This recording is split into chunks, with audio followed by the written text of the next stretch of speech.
get that thing started. I'm not going to say anything for too long because I'm the spectator, and I'm excited because as we've done these, as Ad Astra's got a chance to host these, different coaches from around Kansas and around the nation to do these lectures, I've got to see some of my heroes in the activity present, and I've learned so much. And I don't know, it's funny to say this, I've gotten the chance to work with both Russ and Pam extensively over the last few years, and I consider them both good friends and mentors, but I've never heard either of them present in a professional development session. I don't think. Definitely haven't heard them together, and I might have only got to hear Pam speak one time before. So I want to welcome on behalf of Ad Astra Pam McComas, a retired teacher from Topeka High School, a retired NSDA board of director, and an active member of the Ad Astra board, and then Russ Tidwell from Garden City High School, who has been an active part of West Kansas NSDA as a committee, district committee member, and has been a part of the Kansas Speech and Communication Association as a classification representative, and has been working and spearheading professional development and mentorship in the state of Kansas for both KSCA and now for Ad Astra. So I'm excited to welcome them to present tonight. So I will be quiet. I'm gonna add that Pam and I have never presented together before. All of the things that we have done together, we've never done something like this together. I'm kind of excited about that. Also, two things that Mike didn't mention about Pam: she's one of the newly elected Keisha Hall of Fame members, and so that's pretty cool. Also, Pam, I think, I mean, obviously, I haven't looked at the Keisha records, but I think Pam holds the record, if not for the most number of 6A state speech drama championships in 6A, certainly for the longest run in a row. And I know for a fact that that second thing is true because I think that I hold the record for being second to her the most times. So Pam and I, we've run some road together. And prior to that would have been Sally Shipley, the coach of the sexiest man in the world, Mr. Paul Rudd from Shawnee Mission West. I bet you didn't know that. And I was the bridesmaid to her at state speech championships for a lot of years. So that just tells you how old I am. She is older than dirt. That is true. But is a great friend. So we're going to talk, we're just going to take a little bit of a trip tonight through, like, how do you find material? And mostly we're going to talk about sources of material and places to locate material. It's kind of broken up. Pam helped me with the preview. It's kind of broken up into some general tips and tricks, and then rules. It's all about the rules with the tips and tricks. And then we have a section of sources. Just like sources, and then sources that are kind of specific to events or event categories. Okay. Correct. And I'm going to throw in here that no kidding. I'm excited that everybody's here, but some of what's going to be in these slides I stole from Pam and learned from Don. And so both of these people are people who I have called when I can't find something to say, hey, can you help me find something? And so together, I think tonight we'll hopefully at least give you some place to go if you don't know where to go. We've left room at the end for Q&A. Yeah. But trust me, even though Russ and I have never presented together, if there's just an urgent question and you can't wait, feel free to speak up because we're easygoing. Yeah. For the most part. In spite of our reputations. That would be true. All right. So this first slide is really just for those of you in Kansas, we put the definition of published out of the Keisha manual for you. You can access that obviously at the Keisha website. We also put a link to the NSDA rules I didn't put the whole set of rules there because they literally cover about 3 pages at this point. Because as we're all very aware in the world of internet, what is published is harder to nail down than it used to be. And I think it's probably fair to say that the rules for what is published are looser now than they have probably ever been. At least at Acacia, that's not now. Acacia's been pretty loose for a long time, but the NSDA rules have become much more open in the last 18 months. Don, is that fair? Yeah, I definitely so. Yeah. And so is there anything anybody wants to highlight there? Anything you want to say about those, Pam? I would just like to say, for those of you who might be NSDA coaches, the board of directors is having their virtual meeting on January the 11th, and you should have received from Lisa at the office today the agenda for that meeting, which includes some rules considerations that probably will not go into effect prior to the national tournament, but are being discussed. Now, some of that is not pertaining to what we're discussing tonight, because I did look at that agenda earlier, but be aware that NSDA is, the board of directors are constantly reviewing rules and regulations and are listening to coaches who submit suggestions for changes, and eventually it'll get onto the agenda for discussion and action. I would say in terms of Acacia rules, they can best be summed up like this. If you have a physical copy that you paid for, or you can find a live internet link of it in print, you're good. Can I help me out with just what the word with the, or the term with the exception means? Are they telling us that high school literary magazines are not? They're not. That's not legal. Okay, I assume they're because they're not really that available to the public. High school literary newspapers, any high school publication. Okay, is not fair game. Those are not fair game for Acacia. Okay, thank you. There are because not everyone has access to them. It's a limited audience of people who have access. There are a couple of interesting things in the NSDA rules that have changed or adjusted over the last few years. I think the NSDA rule is fair to say now it's kind of become like Acacia. If there's a digital link that's available and it's in print, you're good. There are some transcription rules that I didn't know about until I looked at them the other day that must be fairly new, both transcription and translation. And those are allowable for NSDA, not Acacia. Acacia does not allow that. But you have to have an official translator or an official transcriber, and you have to have permission from the original author to use those things. Did I characterize that appropriately, those of you who know more than I do about that? Okay. All right. Pam, I'm going to tag you on this one because you've spent more time on this than I have. James Weaver, he was at Craig Montoffel in South Dakota, and has since moved up to playing the same role, but at the National Federation of High Schools. James comes from a background of music.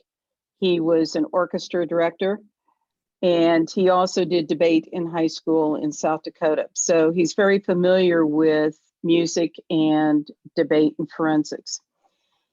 He has put together some training at the Federation dealing with copyright. Now, for those of us who've been in the business of coaching for a very long time, many of us probably never really thought about copyright or the implications of royalties.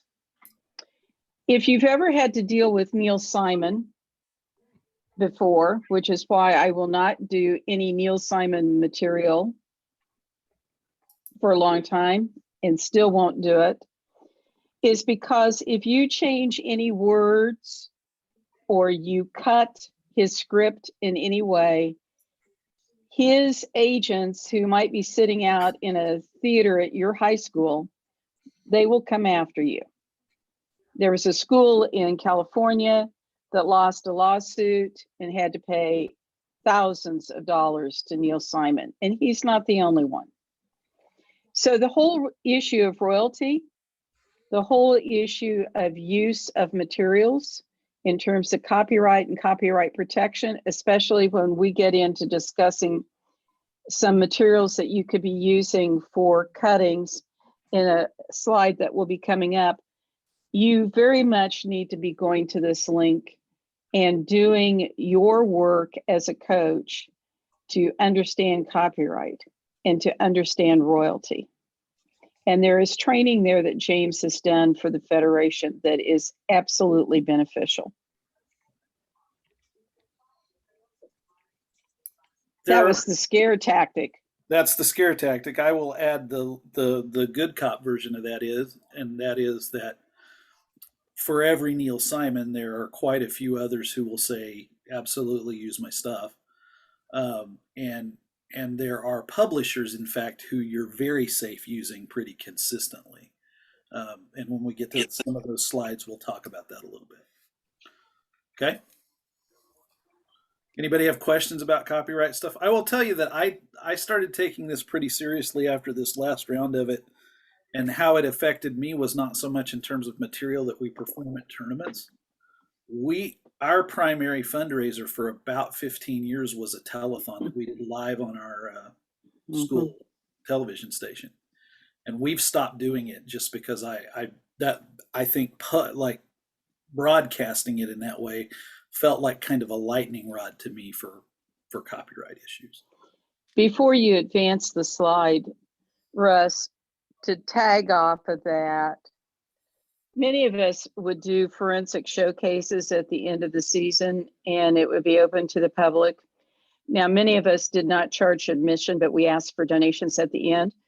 And again, that crosses that bridge on royalties that you've got to be very careful about on any of the materials, especially from plays that you're doing, or using an author's piece from fiction or nonfiction that you've not gotten consent for. Yeah. Yeah. I hope this is an okay time to ask this. I try to be pretty careful about where I get material from and things like that. But if I ever come across a script and like it says, damn it. Well, I teach at a Christian school. Are we allowed to change it to dang it, or like change shit to crap, or I think you're generally safe doing that for Okay. competition. I mean, obviously there are some publishers who and some authors, like Pam's right, Neil Simon won't let you change anything. I think that the best warning I would give you here, or the best advice I have about copyright stuff, is exactly what Craig says in the rules meeting. CASHA and NSDA and CFL and any other organization that you're going to be involved with, their take is going to be perform what you perform. If royalties are involved, you're responsible for them. The organization is not going to take the hit. Okay. And I think that's just, you just have to know that going in. Okay. All right. Okay, let's go into some general tips and tricks. And these are just like things about when you start looking for material. I'm a new forensics coach, or I've walked into a new building. How do I start building a library? How do I start finding things? These are things that Pam and I kind of put together thinking about this together. And so the first one of that is a McComas. Then I'm handing it off to her. I have always said, because I've shared a wealth of my material, and Don and I have shared material over the years. In fact, we've shared ideas for cuttings or things that one of us would read and the other would recommend to the other person, and vice versa. You need to know your kids. And I have always said, you will beat me with the piece. You'll beat me with the kids. You won't beat me with the piece. It's all about the kid. Yeah. I could hand you a cutting and you may get handed off to a kid, and that kid may do far better than any of the kids I might have had on my squad. So just remember, kid first. And also when you're searching for material, have your kids in mind of what you're looking for them. And this is something I would add at the end is get your kids on a reading program. That starts second semester after the tournaments are over, and start giving them a list of things that you want them to look for from this point forward after the state tournament as part of their reading summer enrichment. And Yeah, this will help you immensely. Searching with your kids in mind is, I said it was a Pam thing, but there are probably over the years 100 phone calls or emails or conversations in a tab room between Pam and I, some between Don and I'm sure between Pam and Don. I have a Latino male, is a sophomore, wants to do something dramatic, wants to do something from a Mexican perspective, from a Mexican American perspective, or a Mexican immigrant perspective, or I have these two twins and they look like this. What do you got? What are some ideas? And we would throw those. So don't be afraid to have those kinds of conversations with other coaches. Definitely, as you're looking for things, think about that in terms of what your kids look like and sound like and act like. That's pretty important. I think this is super important. As you are looking at material, always be thinking about story. And what I mean by that is, I've seen a lot of,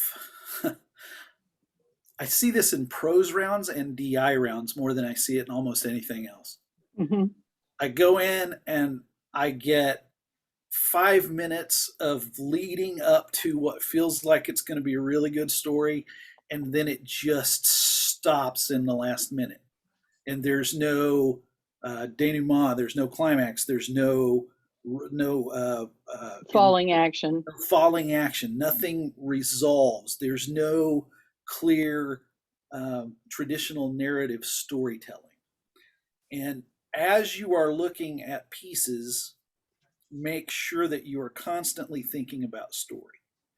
And that's why there are some pieces out there. You might have, for an example, a 3-act play, but everything that you want happens to be in act 1. And there are some plays out there where that's where it happens. Yep. Until you get into some additional subplots. So again, think about where that plot line is going to be and how you want to tell that story, and from what point of view are you telling it from. I often think about cuttings backwards. Like I start at the end point and work backwards. All right. Additionally, always be thinking about theme. Mrs. McComas, this was yours. Well, first of all, I think theme is important, and I believe it's really important for those of you who are doing POI and you're trying to put together a program that surrounds a theme, the main idea, something that could be universal. Think about how you could be advocating for something in that theme, or what's the argument, or everything's an argument, but where does this argument tie together with multiple pieces of literature and creates that perfect program? That's so important. It's and incredibly I guess that's true. from, Yeah, I'm sorry, Pam. I think it comes from my background in English, and as somebody who has a background in rhetoric, looking at things through that lens is so important in creating what you want as a final product. I would also say that in the last 10 years, one of the biggest changes I've seen in dramatic performances, whether that be prose, POI, or DI, or SSA for those of you who have serious solo as opposed to, is that advocacy has become very important. What are you trying to say? What is it say about society? What does it say about personal growth? What does it say about things that should change. And I think that's even in poetry. I mean, at the 6A, 5A level in Kansas, poetry programs have been advocacy before POI showed up. Mhm. Be creative. When you're looking for material, be creative. I suspect those of us with any experience on us would all be willing to tell you that we have found a cutting in the weirdest place at some point in our career. In fact, it might be entertaining, although we don't really have time to do it, to share stories about that. But I would tell you that I certainly look in traditional places for cuttings. But the very first thing I ever cut as a college student for two of my friends who were still in high school was a duet from Bloom County. I cut, for those of you who might have any remembrance, I cut Billy and the Boingers, which was a story within the Bloom County universe. Cut that out of comics. Poi is really, really pushing people to stretch the boundaries of what kinds of things you can include in a cutting. News stories I don't think I think every poi I've cut or helped my kids put together in the last 2 years, for sure, 3 maybe, have included news stories as well as poetry, as well as plays, as well as traditional blogs. I actually cut a duo that we took to nationals from collected Weekly World News articles. So be creative. Think outside the box. You want to add anything to that, Pam? Or Don? Well, I think that I know you've done it. Don is extremely creative. Yeah. Do you want to speak to that, Don? No, I the only thing I would caution is when I go in and I want to be creative, I have to put a limit on myself, because you can also go, you can tip that balance where it's beyond, and then it's hard to pull back once the kids have it. So that's a personal challenge that I have. I think that's incredibly fair. In addition to those weird things that we're talking about, we're also talking about young adult literature, which for a few years I kind of made fun of, and then we started cutting things like crazy from it and doing really well with it. Young adult literature works really well for the kids because it makes sense to them. It's their world. Publications Marginalized from populations. marginalized populations.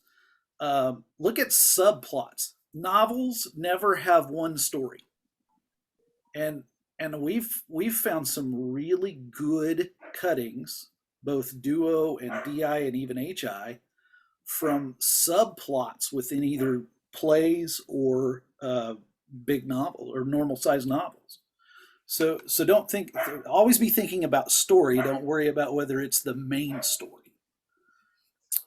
And okay. I can't say enough about young adult literature. I think there is a wealth of material there, just like there's a wealth of material with children's literature that is very good, is amazing to use, that you could utilize in a variety of different events, especially with poi. But I think some of the literature that's coming out right now for LGBTQ populations is pretty good. And I think you have to screen it and help kids with it. Because one thing that I shared with Don and Russ, especially when Russ was looking for a specific kind of kid, was Elton John's memoir, Me. And that's a memoir that could be cut 9 different ways and beyond. But it's a great anchor piece for being a gay man. Well, and we cut it as an anchor piece in a poi she's right. It could be an anchor piece for being a gay man. It could be an anchor piece for something about the importance of music. We used as Mhm. an anchor piece for telling the story of dealing with addiction. Mhm. There are DIs in there, multiple. There, And that goes back to theme. That goes back to argument. yes, What is that story about? right. And there's a good example that there are multiple stories within that one memoir that you could cut it from different perspectives I for the think that storyline that you want. that's a pretty good lead into the next bullet point, which is don't be afraid to Mhm. collaborate. I Pam just talked about the Elton John thing. Pam helped me do we thought we were cutting a DI when we Mhm. first started playing with that. And she was marking one half of the book and I was marking one half of the book. And I think Don was marking part of the book and Mhm. Don was getting that information back to Pam and I was listening to the audiobook and and when I got finished, it turned into a poi instead. But there was a collaboration from multiple people there because Pam and I decided she decided before I started coaching, and we agreed together pretty early on that we were going to compete against each other pretty hard, but we were going to beat each other, as she said, with the kid and the performance, not with the piece. Uh, Mhm. Another collaborative example of uh, Pam and I both loved the Peter Schaefer play Amadeus, and she's had state champions in DI with that. She's sent kids to nationals in that.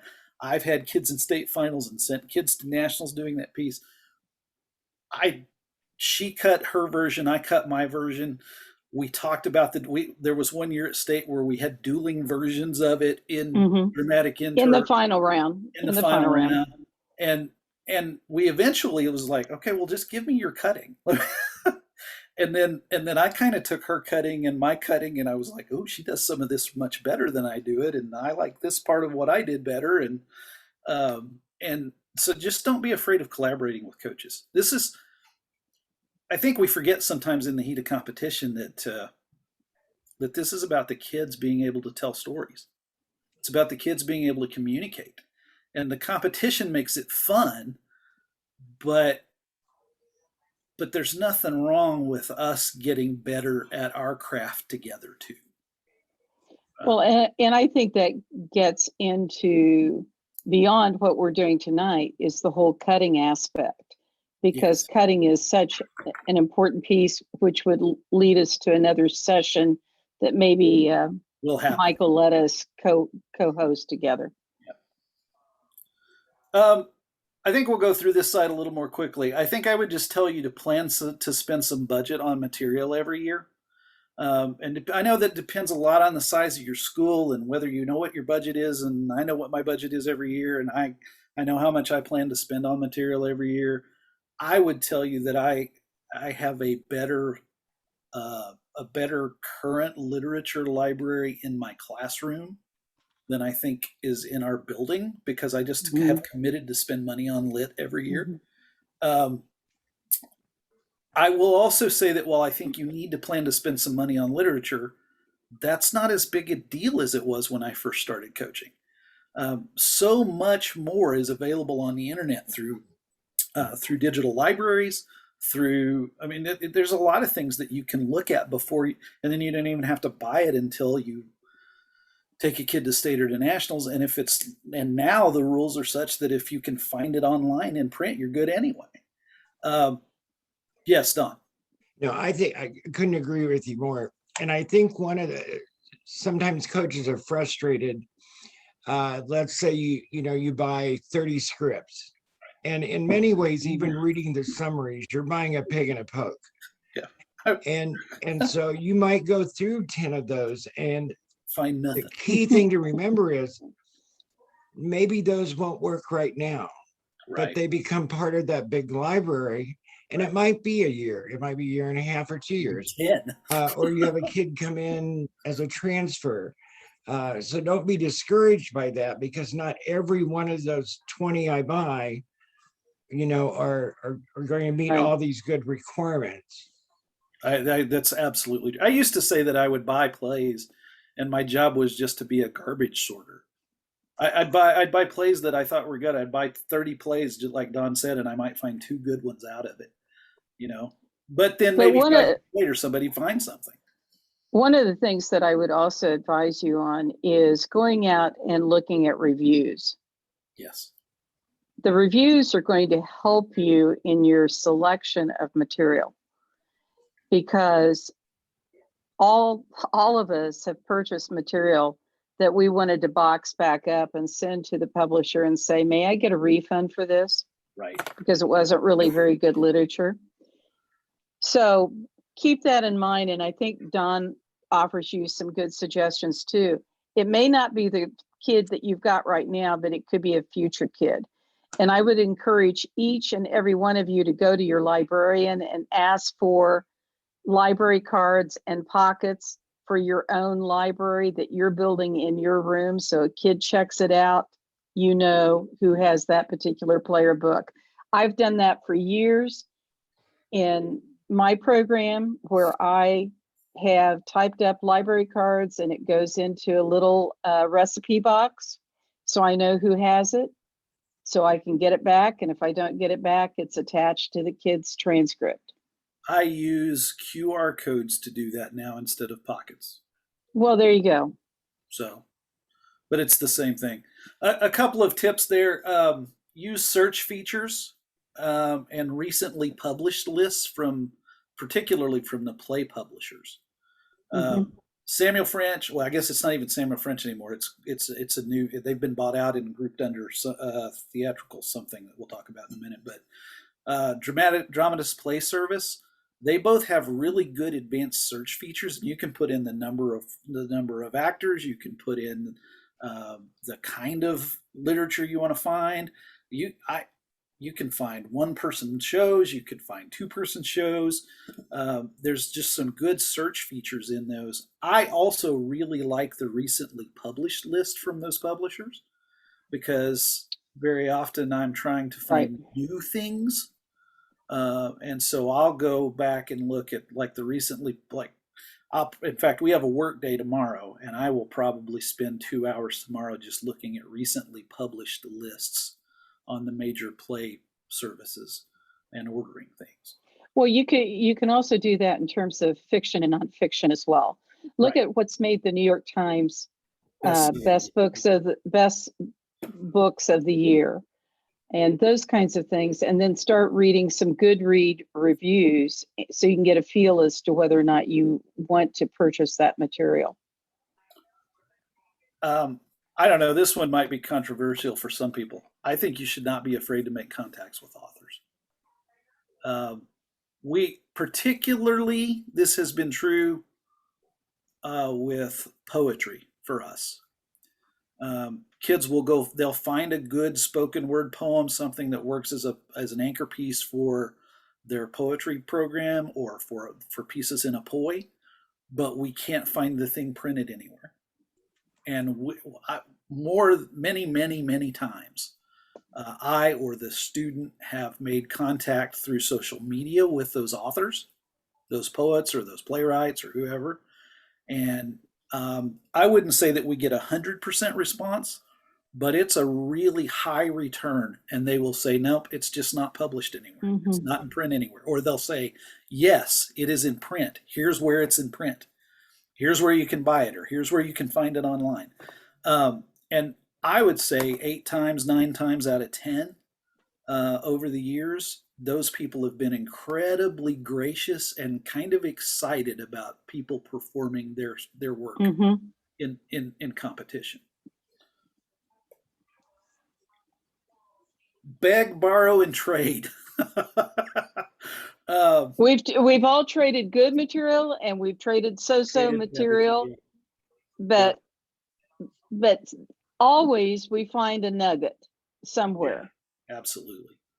Well, as Gary Harmon would say, it's picking up the acorn, and we find one of those acorns every now and then. My high school coach and mentor allowed me, when I actually became the forensics coach at Garden City High School. He let me spend a summer in his room, about 3 days, and we just made copies of things. And I started my coaching with that file because I didn't have one. Now we trade things electronically all the time. Pam and I traded things electronically. And I think that if you get to a place where you're comfortable with the idea that you really do beat somebody with the kid and the performance and not the material, it's just not that big a deal to trade material. Now, I would probably not share a piece of with you that we were performing this season right now, but I'll certainly give you the title and the author, and at the end of the season, I'm pretty happy to give it to you. But anything that we've done before, don't be afraid to share. Don't be afraid to ask.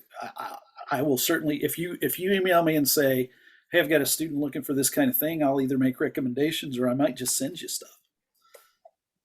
And I will tell you that not all coaches feel that way. That is true. And you've got to be careful which coach or coaches you go to ask, because there are a lot of them who will not share material or ideas. And that's their loss, your gain. These last two are sort of warnings more than they're tips. Pam and I both had individual rules about letting material rest. We have pieces that we performed last year. We had a pretty good year last year. We were really successful in a weird Zoom world. But none of the stuff that was competing at the NSDA tournament for us or at the state tournament, kids will pick up this year. I will always let that material rest about 3 years. 3 years is my number. I think Pam used to say hers was 5. Pam, did you let stuff? That is correct. I want to get all of my former students out of the way, and that's graduated, before I show any of that material to any new students. I also find that I need that time just to think about that piece in a different way, usually. And then go ahead. No, go ahead. You can take that last one. This is the burr under my saddle. It's a burr under Don Crabtree's saddle. It's mine too. And we've spent numerous times adjudicating this rule at a national tournament. Don can speak to it as the head bud, I know. There is nothing worse than someone mimicking, aping, copying, stealing someone else's choreography,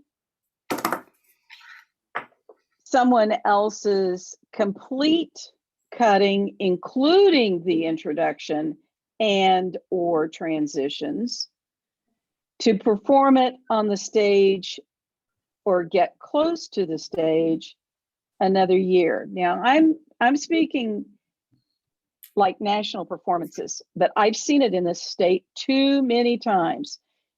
Kids and coaches who have taken a final round performance at the national tournament the year before and are doing the exact same performance.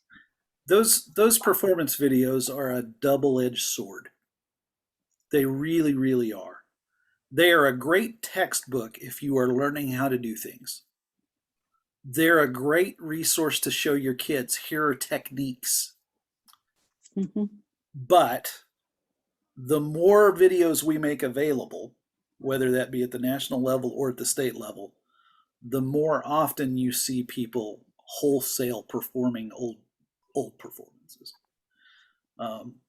And I will say it this bluntly. I think it's academic dishonesty. I think it's theft. I know it is. I think it's plagiarism. Theft. And so we're gonna the people in this window are gonna tell you, don't do that. Don't watch them, learn mechanisms. Duo is a great example of an event that just has a poi too. There are mechanisms that are pretty consistent, and people, like, I have a list of duo mechanisms I hand to kids. We're not going to steal your choreography. we're not going to steal your cutting. We're not going to steal your performance. But it's all about the technique training. Look at and watch where the finalists who make the stage, where do they put their introductions? Yeah. And how long is that teaser before they give you an intro? Now, I have a hard, fast rule, and I'm sure that Don does, and I know that Russ probably has a hard, fast rule as to how long that teaser should be and how long the intro should be. Mine Watch has those. changed with trends. Sure, and you're more current because I retired in 2014 from coaching. Teasers But have a lot gotten of- longer. And that's too bad. They shouldn't be. So That should be the hook. the last big thing on this list is be careful about books to movies or plays to movies. Once those things are out there in a movie form, man, it's hard to overcome the movie when your kids are performing it. Yeah, Don. This comes up not every year, but it does come up. You know, there are some good sources there. I wouldn't put them down like Script City. Oh yeah, Some absolutely. of those. Yeah. And you know, the issue has been many times there could be 25 or 50 whatever treatments to that movie. So the kids see, you know, some Disney thing they like, and they see that Script City has it. They order that. It sits over here on the table. They transcribe it from the movie. The problem arises when, if it's challenged and they take what they have not even looked at, the treatment number 7 or whatever, and it doesn't match. And we've had that happen at least 2 or 3 times at the Nationals. And so be very, very careful because they do a lot of different, but it is a good source. It is a good source. As long as you double check it and then don't transcribe the movie. Yeah, and I don't think we're saying never do a movie. No. I think that a good example is maybe like a movie like the new Matrix movie. There's probably already a script available for I'm that. sure. Do you really want to be trying to perform that while everybody's watching the movie? Right? You need some time and distance on that before. It's sort of like Young Frankenstein. Yeah. That dates me now, doesn't it? No, we've done it. All right. So have I. Okay, so now we're into slides that we'll probably run through pretty quickly. We just and we'll provide you all a link to this. We'll probably share the slides with you so that you have access to all this stuff. And like you'll notice, Don, that Script City is on this list. I have this labeled plays and musicals, although those are movie scripts. These are most of the places that you can buy plays. It says plays and musicals. We have a different slide for musicals after we put this together. DPS and Samuel French were for years the two most important big ones. Samuel French has now become Concord Theatricals, and they have a lot of musical stuff as well. Play Scripts Inc. has become in the last, well, I don't know, for over a decade at this point, I suppose, really, really, really used source for forensics material. One of the reasons that's true is that every one of their scripts says in the front of it that you are limited to using 10 minutes or something. Like they legitimately have got their licensing set up so that you can do it without paying royalties. Also, lots of HI semifinal and finalists at both the state and national level coming from Play Scripts Inc. Consistent authors, Ian McWethy, Don Zolaitis, some of those folks, and they're all published through Play Scripts. Dramatic publishing tends to lend itself to forensics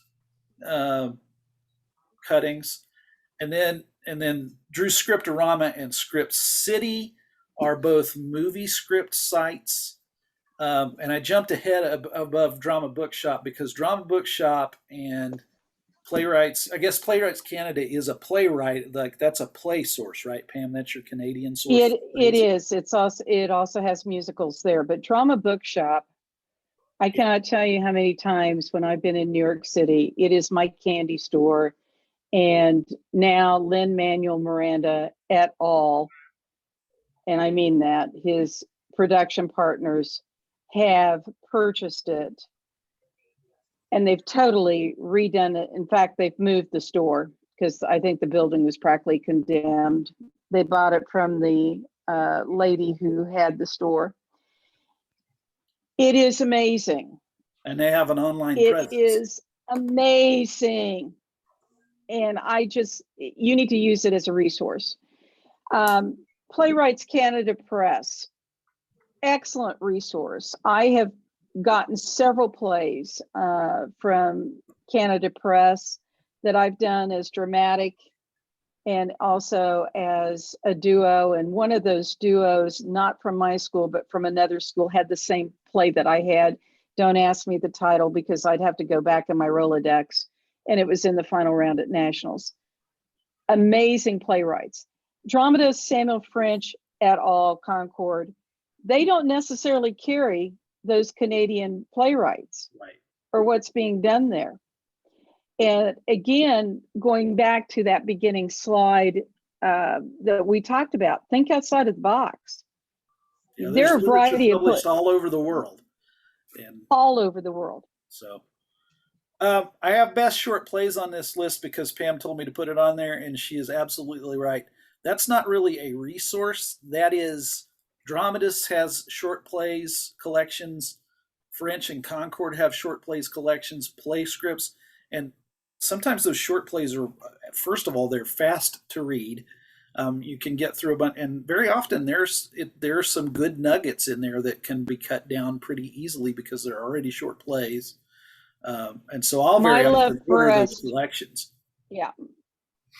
My Left Breast, for an example, is out of the best short plays, and it's been a state finalist in DI before. It's powerful. It's a monologue. Don't discount, and by the way, best short plays, those anthologies are done by year. Yes. Samuel French, which now is Concord, used to publish, and I think they still do, the 10-minute plays. And they were done yearly. Humana Festival, which is Actors of Louisville, one of my very favorite resources. And if you are not a member of American Theater Organization, sign up now and pay your dues. Here's why. A lot of young playwrights will get a play published in the American Theater Organization. Take advantage of that. It used to be, I think, part of Fireside Theater. Fireside Theater was part of it. Don, you can correct me on that. Oh, that's right. Remember first, and an excellent resource. And then there's the Canadian Play Outlet, which is a little bit different than the Playwrights of Canada. And Eldridge Plays and Musicals are also out of Canada. So you've got some other options there that you Eldridge can go to. will often have stuff that you can't find in print in the US anymore. Right. Okay. The musical list is a little shorter. There are fewer of those licensing agencies. I will tell you that for most of these, I know this is true for MTI because we've done it a couple of times. You don't get to buy a script from MTI, you have to rent it. And I've done that for a season. Like I've rented a perusal script and kept it through the season and then sent it back. Broadway licensing, I've done something from them, but I think we were able to buy that script. And Concord Theatricals is the newly formed, like Sam French with 2 or 3 other publishers, and I haven't used them yet, so I don't know. Don, have you used Concord at all yet? I have not yet. No. Okay. Any questions about plays or musicals, folks? Okay. Book sources are exactly what you'd expect. There will be a few on here that you don't naturally think of. Obviously, Amazon is the big one now, Barnes and Noble. Amazon is pretty searchable. You can make Amazon find things for you if you do just a little bit of work. That might be true of Barnes and Noble. I don't tend to use them as much. Pam used to use Barnes and Noble a lot. I still do. Is that as But searchable as Amazon? Amazon is better. Okay. Here's a trick that I learned from Dalvin Yeager at Derby. School libraries, and I don't mean like your own school library. I mean, we're all in schools every weekend. Most of the time, the tab room is in the library. And one weekend we were at a tournament, and Dalvin was walking around the library picking up books and writing titles down.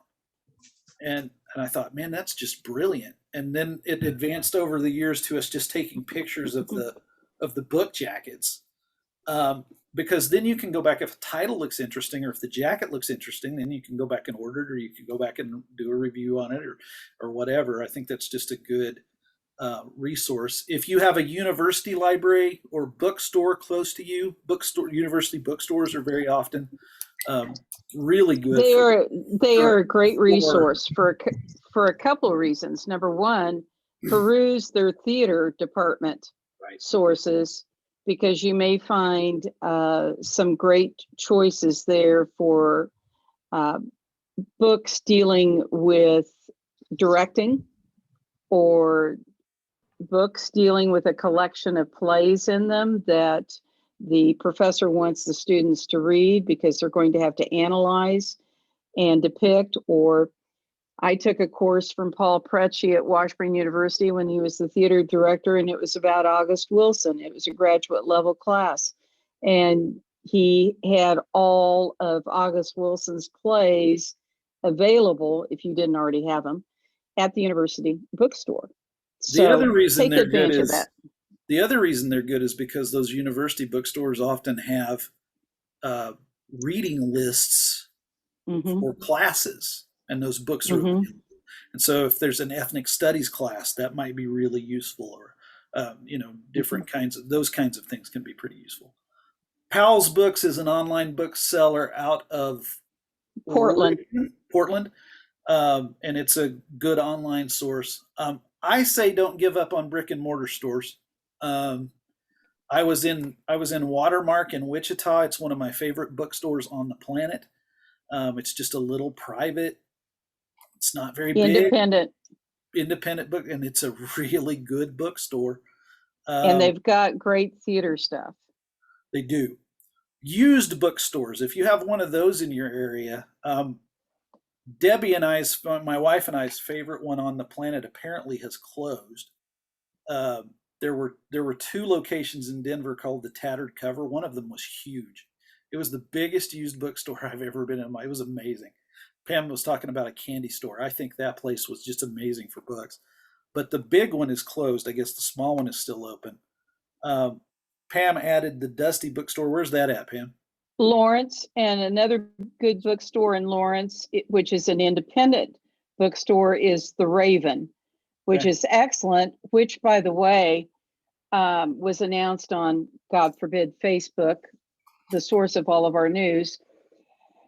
But one of my former students and 5 of his other friends just bought into the Raven bookstore. So they are part owners of that bookstore. It's now in downtown Lawrence as opposed to off on a side street. It's on Mass.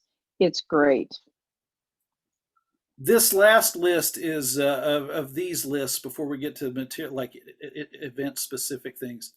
These are publishers who are forensics focused, and by that we mean they are publishing forensics material for IE performance. And they're all they're the ones we could think of at least are listed here. And if anybody knows of others, let's certainly talk about them so we can get them added. The Intert store is an online store. You can buy the things that we call the color books and Starlit performance. And those things have been very successful competitively, very, very successful competitively. Mushroom Cloud Press has also got stuff that's been very successful competitively, and it's all built for forensics by former forensics kids who are writing things. Speech Geek, the Speech Geek market has a forensics section at this point, and they've picked up a publisher that was an independent forensics publisher for a while called Dramaturgy Press that had really good stuff, but they just disappeared. And that stuff has been picked up in collections now by Speech Geek. Forensics Fanatics, I want to talk about that for a second. For those of you who are new to this, I'm going to talk about this for a second. I'm going to give you the good, the bad, and the ugly in terms of my perception of it. If I were a brand new forensics coach and I only had access to about $200 to spend on material, I would spend it on a full subscription to Forensics Fanatics my first year. And the reason that I would do that is because they have a collection that they call the Vault of Cuttings. And they have cuttings that are ready to go. They have intros, they have all the publication information. Now, and they also have a pretty cool searchable system where you can like put in what your kids are looking for, or your kids can put in and search for stuff. I would buy the subscription. I would download it all, and then know that before you go perform it at like a state tournament or a national qualifying tournament or a national tournament, you're going to have to go buy the original source or make sure that you have access to the original source, because you're not paying for the original source. You're paying for a cutting collection. I would also tell you to if especially those of you in smaller schools, or Rachel in your Christian school format, I would make sure that I read some of those things before I handed them to kids. Mm-hmm. There are some pieces in those collections that I have had to pull out because kids read them and I didn't, and it was a mistake. I buy Forensics Fanatics about every year because they add enough stuff that, and I have the budget to do that. Don, Pam, you want to add anything about that? Any caveats or anything? Well, while I was coaching, obviously, the Interp store, because the gentleman who owns that has been able to find materials that have been in final rounds of nationals and has been able to publish them through the store when they weren't publishable at the time, just to be honest. And I want to push the Don Crabtree national list by year. And Don has done a great job of collecting over the years at the national tournament titles, authors, and publishers for materials that have been in the final round or late rounds at nationals. And now with technology, he's got it in paper copy, of course, because we're still old school, but he also has it in digital format as well. Don, you want to speak to that? Yeah, I got really lazy though about 2014. Well, actually, I was lazy way before that. And so it's very, very current and up to date to 214. And then I've just kind of slacked off. Well, plus we've been in a virtual world for the last couple of years. True. But happy to share that with anyone that would want it. It's just real easy to send. And it will tell you what was in every final round that year, whether it was male, female, female, female, two, whatever. I even put in, is it like in duo, would it be serious? Would it be mixed? Would it be funny? And it's just, the important thing that it's been for us is to go back and resurrect maybe some oldie goldies. Yep. And then we kind of have our own rule that whatever wins first place or does really well, stay away from for the next year. Now, it is possible, though, you could go to the same source that one and find another brilliant section of it. So I don't rule it out totally, but too much of a temptation to clone or what we talked about, the plagiarism, the artistic plagiarism that's rampant in some places, I'll tell you. Mm-hmm. So we're about halfway through our slides and we're an hour in. So Pam, how do you feel about putting these slides up for events and letting people ask some questions and just hitting highlights? Absolutely. I have no problem. All right. So this is our poetry prose / poi slide, things that are pretty useful for those events. We added poi to this slide because for those of you who understand poi or don't, I guess. Poi requires you to use multiple genres of literature. You have to use at least two, and so this list certainly applies to both poi and the prose and poetry lists. I will tell you that my go-to for finding poetry for the last 5 years or more is to, I say this to kids all the time. You want to do a poetry program, you want to do poi and you need some poetry? Here's what you do.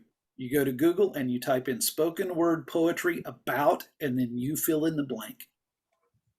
And just start reading and watching poetry. That's how we find most of the poetry that we have performed for the last 5 years or more. Russ, I have a question on this. I have a girl driving me nuts with this. First of all, on these pieces that have time limits, do they have time minimums? No, no, they don't. Okay. Do you have a recommendation of like a minimum that would probably to give them enough taste of what you're doing? Yeah, I mean, I have developed minimums in my classroom. I can share those with you by email. Okay. The reason I'm asking, this girl wants to do poi, and I wrote one for her because I knew she wouldn't understand it. And she told me what topic, and then she hated it. And so she's like, I'm writing my own. And she's taking like one line from this. She had like 10 sources and one line from like 10 sources. I'm No, like, that is not a performance. I No. don't know how to I mean, explain to this poi girl. sometimes, I mean, I'm not going to tell you that I never have a kid do a poi that doesn't have one line from something, but we usually repeat the material across the performance. I mean, that's a whole other, we're going to do a whole session on poi. Okay. I don't understand how to help her. She wants to write her own stuff is what she wants to do. I think you let her write her own stuff until she hits a wall, and then she comes back and asks No, for help. I mean, like she would like to write her own poetry and Oh, perform she it. can't do that. I know can't this. do it. She's driving me nuts. She's No. like, well, I don't like anything you're giving me because she wants it to be original. And then I said, then write Right, it. I think you tell her Google is your friend. You can't write it yourself. End of discussion. And I'm done with her. I've told her like, fine, you All right. find it. And, you're not performing if it's not appropriate. So I'm just done with her. I think the other thing I would highlight on the poetry list is I really like Write Bloody Publishing. There's a lot of good spoken word poetry there. And then on the prose side, this is a place where I'd say be super creative. Be super creative. Don't be afraid of stuff. Don't be afraid of online published blogs that are well written and have story structure. Don't be afraid of news stories. Don't be afraid of, like for poi, don't be afraid of studies and statistics to highlight things. Young adult literature, memoirs. Where does music fall in? I'm sorry, what? Where does music fall Lyrics are absolutely functionally poetry if you find them written. Yeah. They can be poetry? Okay. Yes, They they are are poetry. poetry. They are poetry. Absolutely. Because I Um, wrote poi and another girl's going to do it. They're singing in it, but she's going to say it. She can't Yep. sing. Oh, well, I mean, we've done singing, certainly in multiple events. No, and the girl I Yep. wrote it for loves to sing, so I put a song in there, and then she hated it, so I gave it to another girl. It's about being mixed race. There's an old, I say old because like I haven't seen one of these in years. Pam suggested that we add the Oxford Guide to Poetry. I haven't looked at an Oxford Guide in years, but they are really good resources. If your library carries them, they're absolutely great resources. But it's not just to poetry. There's an Oxford Guide to American Literature, and an Oxford Guide to British Literature, and an Oxford Guide to short stories. And Well, and go to Barnes and Noble or ferret out at your used bookstores. There are the best short stories of a given year, where the best of the best are published right. in one anthology, and that's helpful too. Can I ask a question real quick? Yes, ma'am. We go back to the whole poi and lyrics conversation. Sure. You can or cannot sing. There is no rule about singing. Except at NCFL. Right. Okay. I knew about that one, but Okay, there what isn't. Acacia does not have a rule. NSDA does not have a rule. I I will couldn't, tell you okay. that I had a student 2 years ago do a poetry program that her anchor piece in the poetry program was the song Strange Fruit, and she sang it. Okay. She didn't sing Okay. the whole program. Mhm. The other poetry pieces around it, she did, Yeah. but she sang that song. That's what I have. I have a girl doing a poi piece, and there is lyrics interspersed from one Duets and song cut duos. in. Duets and duos sing all the time. That's Oh, true. yeah, Okay. all the time. All right, dramatic events: duet, duo, DI, poi. For DI and for pieces in poi and for duo at some level, but certainly for DI, SSA, Pam and I will both tell you that the best DIs we've seen or cut in the last long time. It's been a long time at this point. Are from memoirs. Memoirs and autobiographies. Literally, I will go to Amazon and look at the memoirs that have been recently published. Pam, do you have a way that you search that down any more than just memoirs? I look at what books are being released, and for an example, this is a gal who is the daughter of a former student of mine, or Topeka High, and this young lady was in my speech class. Her brother was in debate and forensics, but she's also my oncologist in Lawrence, Kansas. And her daughter is doing stuff for Kelly Thompson at Free State. So I gave her a reading list last summer, and on that reading list was all memoirs.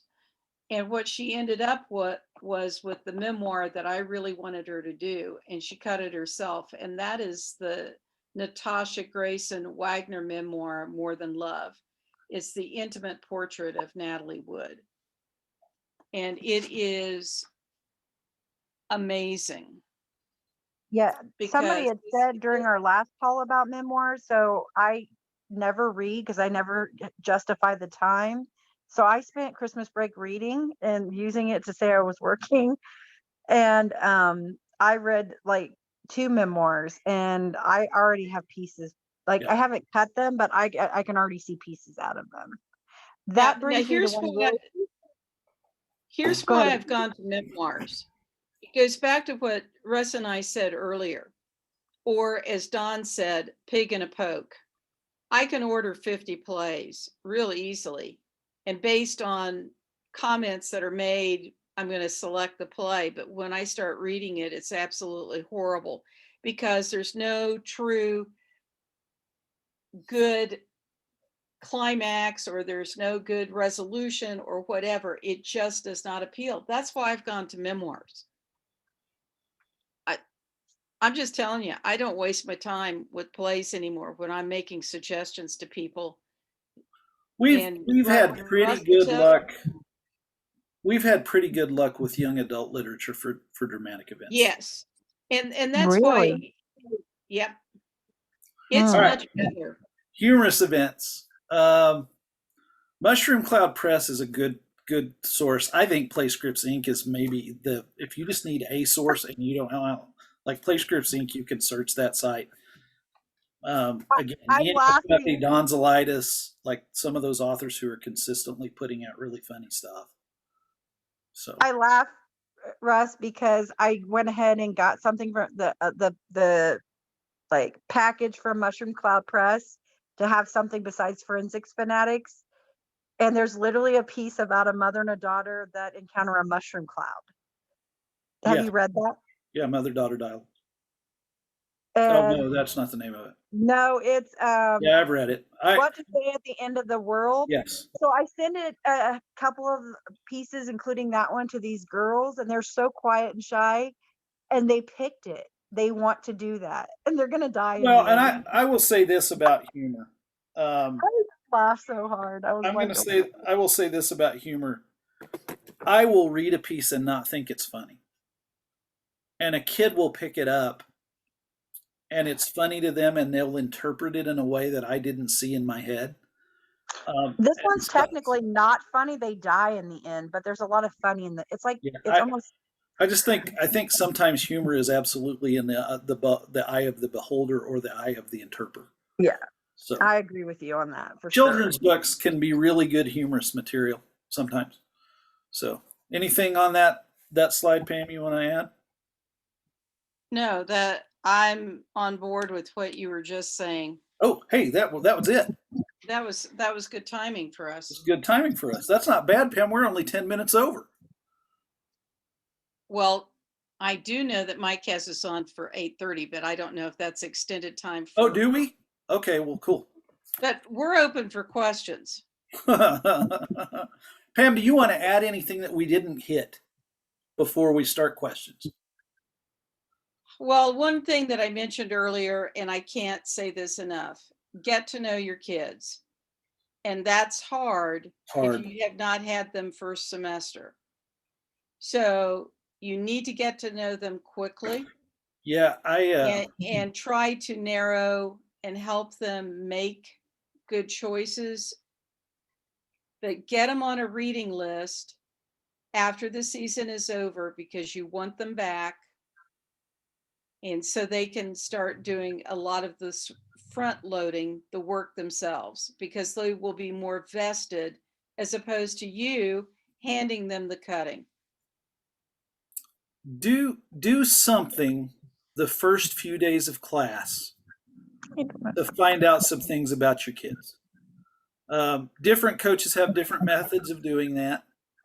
I tend to have them introduce themselves and do something interpretive, like one short poem or voices or something like that.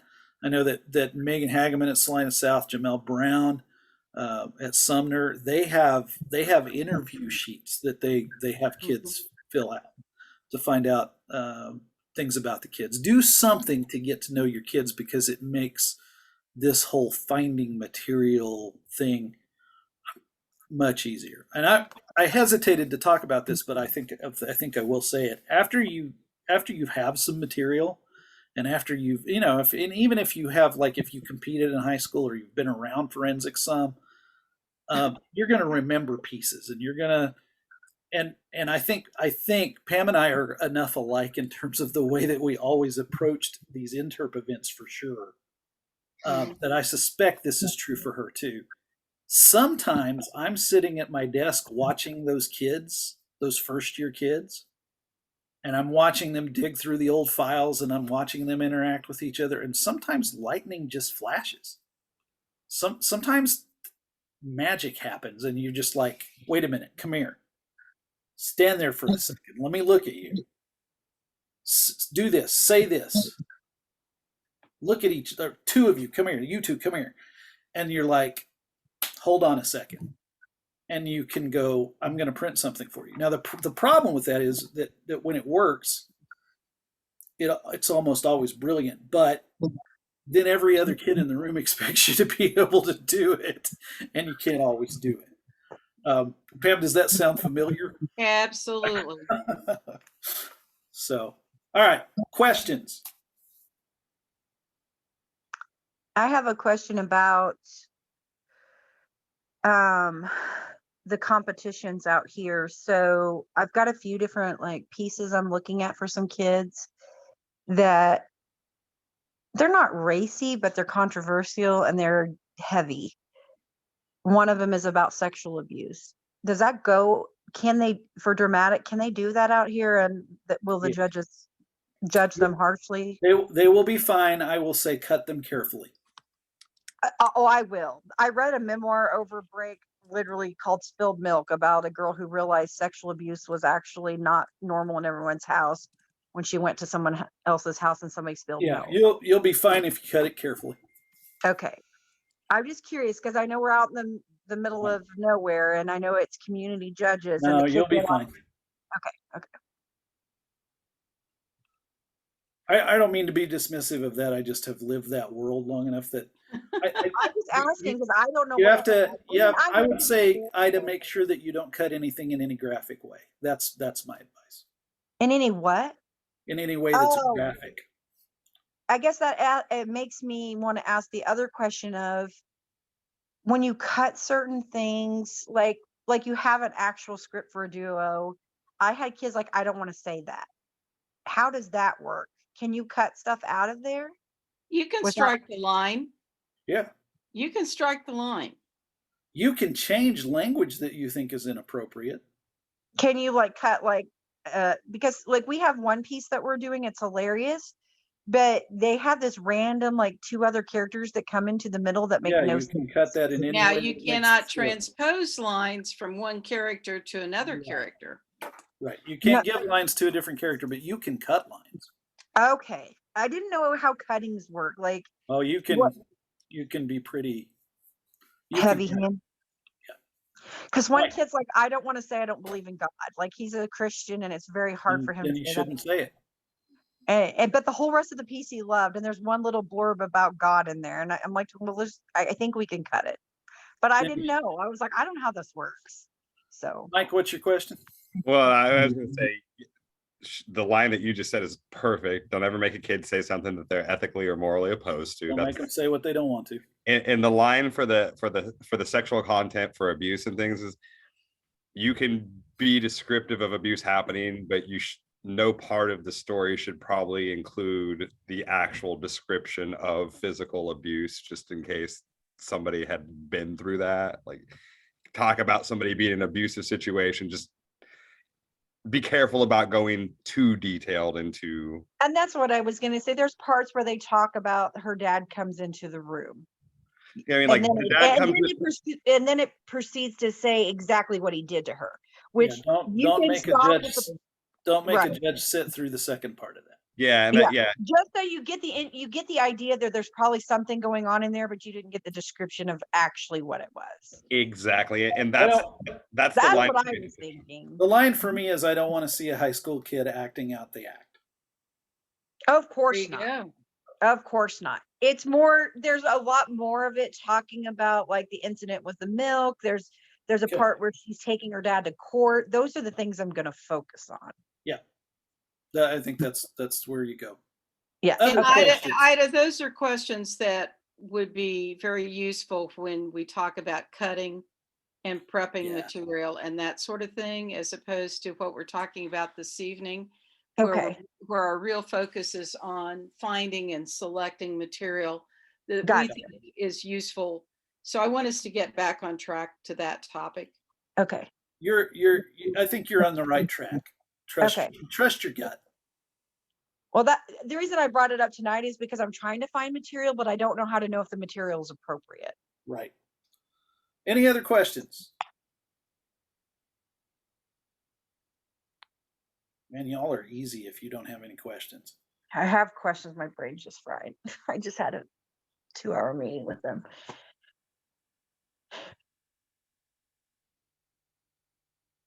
Maybe we can do this. Maybe we can put together, Russ and I were talking about putting something together and follow up from this meeting. Maybe we can put together a forum of follow-up to collect the information from everybody here. Like, put something together where if you have questions or if you think of something afterwards, we can create that connection.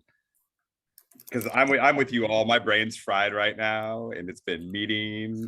I did a day of in-service And today. I just shared, like Russ, my email. So if you need to get hold of me, Don's shared his email as well. Russ has too. Mike, are you still recording? Yeah, I was actually going to. Don't stop it yet. Everybody put your email address in the chat for me. And preferably your first and last name. We're going to, Ad Astra is going to start with this session. We're going to start providing you with a letter. It may be a thing where you fill in whatever the topic was. I'm not sure exactly how that's going to look yet, but we're going to provide you with a letter or certificate or something that you can use to turn in for PDC points in your district.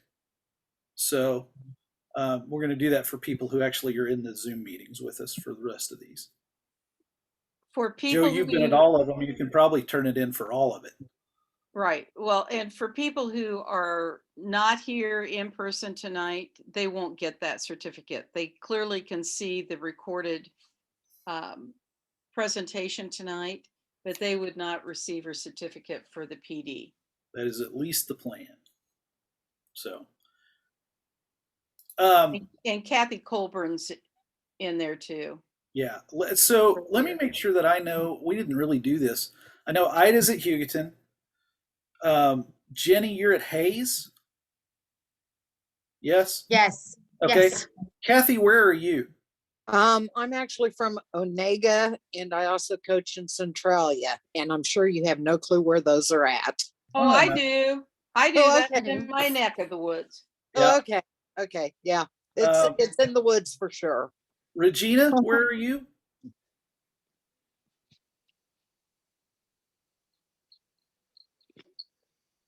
I'm Iola. Sorry, I had to move. Okay. My children screaming in the background. You're fine. And Joe? All right, Virginia. St. James Academy. All right. Beautiful St. James Academy. David is Lovely.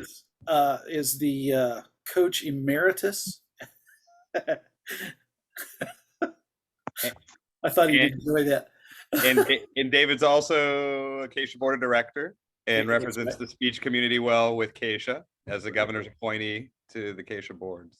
So, all right. Well, unless you have other questions, I'm with you all. I did the first day back of in service today. So